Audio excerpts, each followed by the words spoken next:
Hi, my name's Eleanor. I'm a white British mum of two girls, aged nearly 2 and 5. My background is in textiles. I studied textile design at Chelsea College of Art and Design, graduating back in 2009. Since then, I've been working as an in-house and freelance textile designer, primarily for interiors for Indian and Italian manufacturers. Hopefully soon, I can call myself a designer, artist and educator. At the beginning of my independent research project, I decided to write a manifesto for myself that I could return to should I need to. It is as follows. Respect, listen, love and support. Trust the process and embrace the unexpected. Enjoy the journey and try not to seek an all-encompassing solution on my own. Learn from others as well as myself. Foster and develop old and new friendships and make it fun. The area of interest for my independent research project is that of student narratives and the reasoning behind directions within projects. I'm fascinated by stories and people. I want to learn and explore from ideas and experiences of others. I also want to understand and develop ways I can best support my future creative students, colleagues and friends. The idea of the suffering artist is one of the oldest and most persistent of cultural notions. To quote Aristotle, "There's no great genius without a touch of madness." I want to investigate just how prevalent suffering is within the student body, and if it's actively encouraged, if it's celebrated, ignored, or doesn't really exist, and ultimately how best to support students no matter which direction they take. For clarity, I have defined suffering from the Oxford Dictionary definition, which is undergoing pain, distress, or hardship. The research methodology that I have implemented is that of mixed methods, to create a triangulation of data between students, graduates and tutors. I've interviewed industry professionals, a professional artist who set up a national charity supporting and promoting outsider artists, and a board member who sits on a wellbeing trust that funds research and influences policies around arts and education. I felt it was important to get a view from outside the institution to use in corroboration with the student, graduate and tutor research that I have found. This brings me to my research and findings. I was incredibly lucky and given confidential access to the inner workings of a current MA Contemporary Art Practice student who was working on their final major project. The student's entire work was based around the subject of grief, using the passing of both parents during COVID-19 pandemic as the motivation and inspiration behind their work. The student kept a learning journal over the final term, and I was also able to interview them to reflect on their educational journey navigating the personal narrative of grief. This current student's overall MA experience, even being based on the tough subject of grief, has been a very positive one. The student said they felt confident, supported and comfortable within themselves, their expression and final outcome. The student discussed their experiences and perspectives on navigating the art world, emphasising the importance of creativity, personal expression and funding. They shared their struggles with creative blocks and how they overcome them, highlighting the impact of real life experiences on the artistic process and output. The student stressed the need for relatable themes and emotion in art, and agreed that setting achievable goals can help them stay motivated. I also managed to conduct a small poll of 23 students, and 19 of those have personal suffering within their narratives. Part 2 of my research was based on a current tutor. We discussed the tension between staying true to one's artistic vision and meeting expectations of the institution, whilst also balancing creativity with financial stability. Ultimately, the tutor focused the importance of finding a balance between creative freedom, financial stability to maintain a healthy and sustainable creative practice.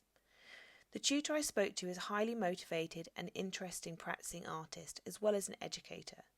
They can directly connect with students based on shared experiences whilst also navigating the art world. It was clear from our discussion that their approach and demeanour was very kind, approachable. This may affect how many students are open with them. Of course, this might not be all of the students' impressions and feelings, however it was mine. It might also account for the educators' feelings that sometimes the pastoral care of their students outweighs the art development in some of their tutorials. Our conversation in a short space of time felt like an open and safe space for dialogue without judgment, which was an incredibly inspirational space to be in. The data collection point 3 was on graduates, focusing on London institutions and over a 10-year period, basing on successful awards given at graduation. I established data looking at 103 awards given from the RCA, UAL, Goldsmiths, the Slade and City and Guilds Art School. From that, I gathered that 55% of students use personal trauma in varying ways as the main theme behind their work. There is a dominant theme within art schools, whether it's institutions promoting it or individuals choosing it. Students are drawing on their life experiences, and many of those life experiences are not positive ones. The graduate data that I collected was not an easy task. I thought it was going to be easy, but it turns out that many institutions don't keep records past 2 years, so it has been a real in-depth research of trawling the internet and going through CVs to see what awards were given when and matching up their projects to those. Here is a table just so you can see for clarity the numbers within each institution that I was able to find. Next is my look from outside of the institution. These two individuals were really generous with their time, thoughts and experience, and during this presentation I've just chosen to focus on a really small element of our conversation. So the professional artist, we discussed on the creative process, mental health and the challenges of being an artist. They emphasised the importance of self-expression, personal growth and resilience in the face of adversity. They questioned the accuracy of mental health narratives and the ethical implications of romanticising mental health. They also highlighted the need for validation and support and emphasised the importance of creating a safe space for artists to share work and receive feedback.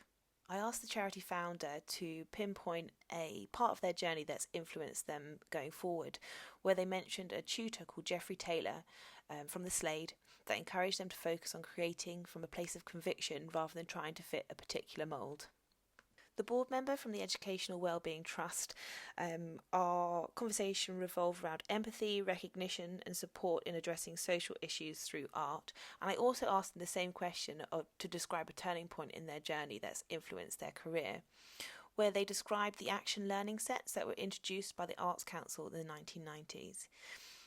They linked the same process to their experience at university when they realised that they learnt more from their shared experiences with peers than they did necessarily in lectures. They linked this same idea to the action learning sets where they put in groups of 5 to create a supportive network and friendship to offer advice to challenges in a non-judgmental way. Evaluating the data that I've collected, I keep coming back to the same feeling that I feel that artist narratives are going to change with different variables, whether it's the institution, the course learning outcomes, or the circumstances of the individual. However, I believe it's inherent that all creativity is personal, no matter the narrative or application. Art and creativity is a visual representation of the inner thoughts and how they have interpreted something. With that in mind, I believe education needs to have a holistic approach for students and tutors for teaching and learning a creative subject. There is a need for structure, support and compassion. So my research and observations have led me to discover the idea of compassionate pedagogy. This idea goes alongside referrals to student services for individual cases, but brings compassion directly into teaching creative practices to go hand in hand with learning. Compassionate pedagogy is where institutions and tutors provide an intellectual and practical safety net for students to be comfortable exploring difficult things. You shouldn't have one without the other. This is an educational approach that emphasises empathy, understanding and care. The principles of compassion is seeking to create a supportive and inclusive learning environment where students feel valued, respected and motivated to engage. I've outlined a few key ideas here: empathy and understanding, inclusivity, positive relationships, emotional support, a student-centred approach, encouragement and motivation, no matter how small, social emotional learning, flexibility and adaptability, collaboration and community, and reflective practice. I will give this out as a handout so that you can read it a little bit more in depth. My thoughts are integrating these principles of compassionate pedagogy aims to create an environment that not only fosters academic achievement but also supports the overall well-being and development of student and staff. I've tried to put together some implementation strategies here for ideas of how we can bring about compassion. So, tutor professional development, collaboration with support staff such as student support and bringing them into the classroom, not having them as a separate entity, reflective practice, action learning groups, free non-academic socials and events, guest speakers to act as role models, key skills workshops and interdisciplinary and community projects. And finally, some links to thinkers, educators and policy influencers that you might want to take a look at. And thank you very much.